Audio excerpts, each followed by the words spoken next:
시청자 여러분 안녕하십니까? 한 주간의 북한 관련 소식과 함께 주요 이슈를 분석해드리는 통일로 가는 길입니다. 한국 정부가 북한의 취약계층을 대상으로 한 민간단체의 인도적 지원 사업을 시작으로 남북 교류를 재개하려는 움직임을 가시화하고 있습니다.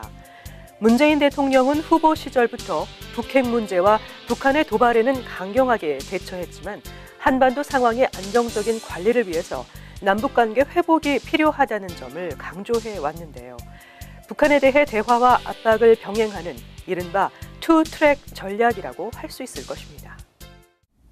한국 정부는 국제사회의 대북 제재와 국민 여론 등을 고려해야 하는 경제협력이나 정부 간 접촉보다는 인도적 지원이나 사회 문화 교류와 같은 부분에서부터 남북관계의 물꼬를 트겠다는 보관을 갖고 있는 것으로 관측됩니다. 현재 대북 인도적 지원 단체인 우리 민족 서로 돕기 운동을 비롯해 민간단체가 신청한 대북 접촉은 총 10여 건으로 정부는 승인 쪽에 무게를 두고 검토 중인 것으로 알려졌습니다.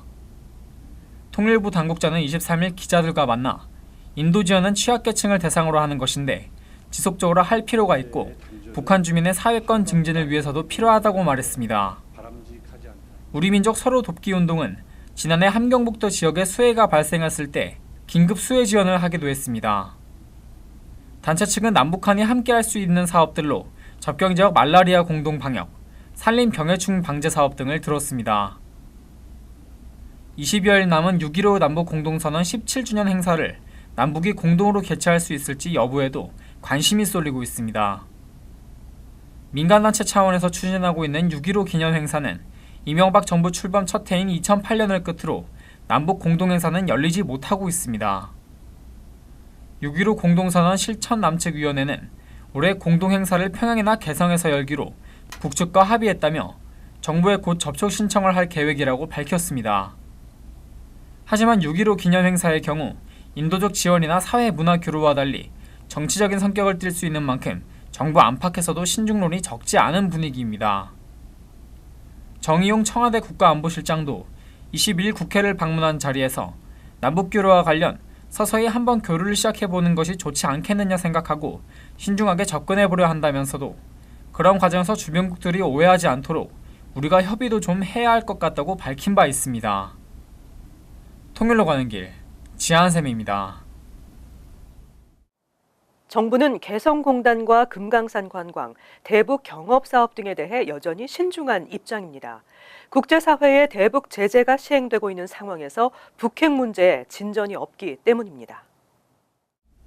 국내적으로는 문재인 대통령이 후보 시절 개성공단 재가동과 금강산 관광 재개 문제를 북핵 문제 해결과 병행하겠다고 밝힌 데다 외교안보 라인 인선은 물론 아직 정부의 구체적인 대북 정책 기조도 확립되지 않은 상황입니다.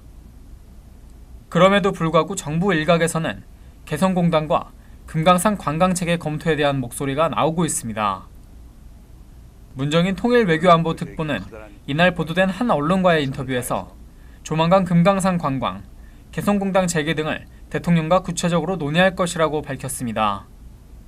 정의용 실장은 22일 박주선 국회 부의장을 예방한 자리에서 금강산 관광과 개성공단 가동 등에 대해 국제사회 공조를 훼손하지 않는 범위 내에서 어떻게 해결할 수 있는지 모색하겠다고 말하기도 했습니다.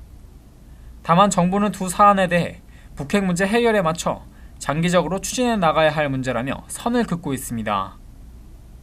통일부 당국자는 가장 우선 과제는 북핵과 미사일 문제를 해결하는 것이고 북한 미사일 도발에 대해서는 강력하게 대응한다는 것이 우리 정부의 뜻이라며 과거에 우리가 다루지 않았던 위제들이 나와서 우려가 있는 것 같은데 북핵, 미사일 문제의 평화적 해결에 대한 정부 의지는 확고하다고 강조했습니다.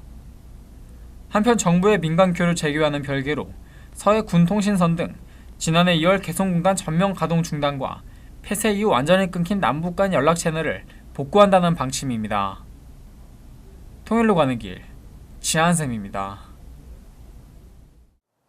북한은 지난 14일 동해상으로 중거리 탄도미사일 화성 12호를 발사한 지 불과 일주일 만인 지난 21일 동해상으로 또다시 중거리 탄도미사일 북극성 2호를 발사하는 고강도 도발 모드를 지속하고 있습니다.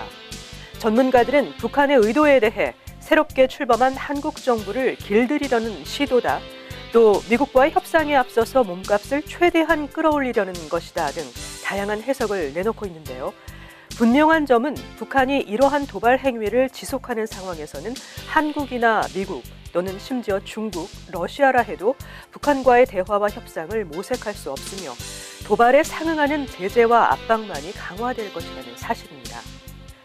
북한이 생존할 수 있는 유일한 방법은 도발을 즉각 중단하고 진전성 있는 대화에 나서는 것밖에는 없을 것입니다. 통일로 가는 길 오늘 순서를 마칩니다. 시청해주신 여러분 고맙습니다.